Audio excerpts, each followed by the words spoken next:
ISO 9001 defines the framework for a quality management system aimed at consistently meeting customer and regulatory requirements. Its scope applies to any organization, regardless of size or industry, seeking to improve quality and customer satisfaction. The main objective of ISO 9001 is to help organizations implement a structured quality management system, QMS, that leads to consistent results and continuous improvement.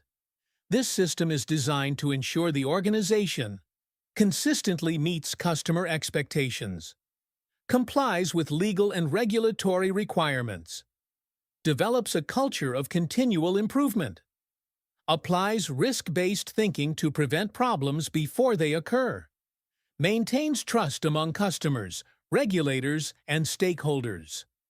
Ultimately, ISO 9001 supports process control, consistency, and data-driven decision-making, making organizations more efficient and reliable. Example: a construction firm implements ISO 9001 and sets quality checkpoints at each phase, from procurement to final handover. This reduces rework, lowers defects, and leads to higher customer satisfaction. ISO 9001 is a generic and flexible standard, meaning it can be applied to any type of organization, whether it's in manufacturing, services, healthcare, IT, education, logistics, or even government.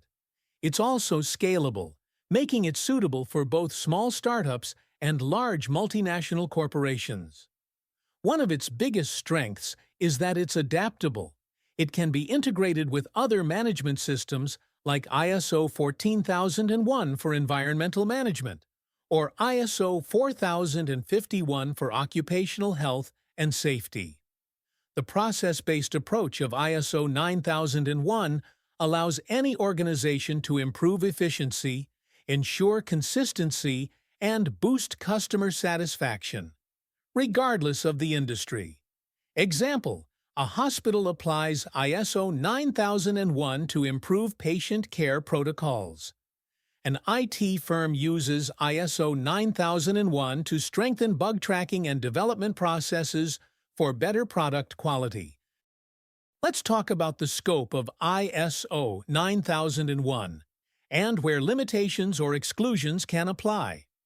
When an organization implements ISO 9001, one of the first things it needs to do is define the scope of its quality management system. This scope sets the boundaries.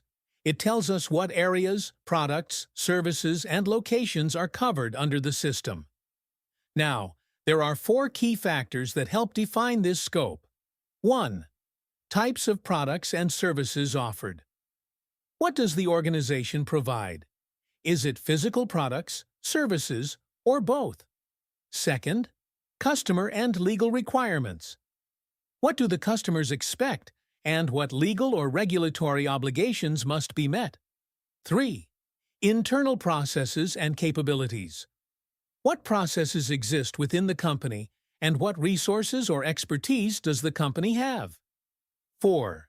Strategic vision and geographical operations. What's the long-term direction of the business, and where does it operate? Now let's look at exclusions. ISO 9001 is flexible. It allows you to exclude certain clauses, but only if the exclusion doesn't impact your ability to deliver conforming products or services. The most common example is Clause 8.3, Design and Development. If your organization doesn't do any design work, like if you only follow client specifications or provide predefined services, then this clause can be excluded from your scope. For example, take a recruitment agency. They don't design or develop any products. They provide services. So, excluding Clause 8.3 from their scope makes perfect sense, because it simply does not apply. This kind of clarity in the scope helps ensure your quality management system is focused, relevant, and efficient. Let's understand the difference between mandatory and non-mandatory requirements in ISO 9001. ISO 9001 requirements are generally divided into two categories. 1.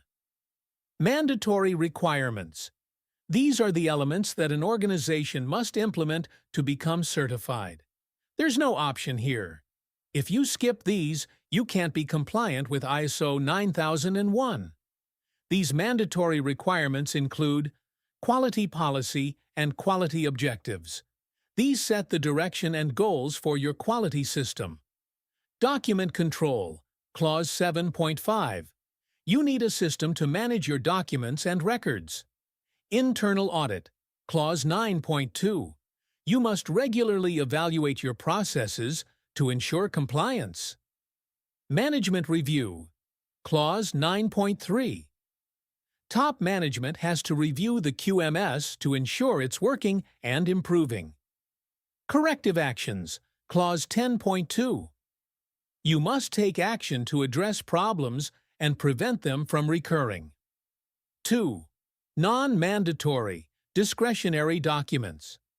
These documents are not required by the ISO 9001 standard, but they are still highly recommended because they help improve clarity, training, and process consistency. Some common examples include SOPs, standard operating procedures that describe how to perform key tasks. Process flowcharts. These give a visual representation of how work flows. Work instructions. Step-by-step guides that help operators or employees follow procedures accurately. Example: a manufacturing company is required to document its quality objectives. That's a mandatory requirement.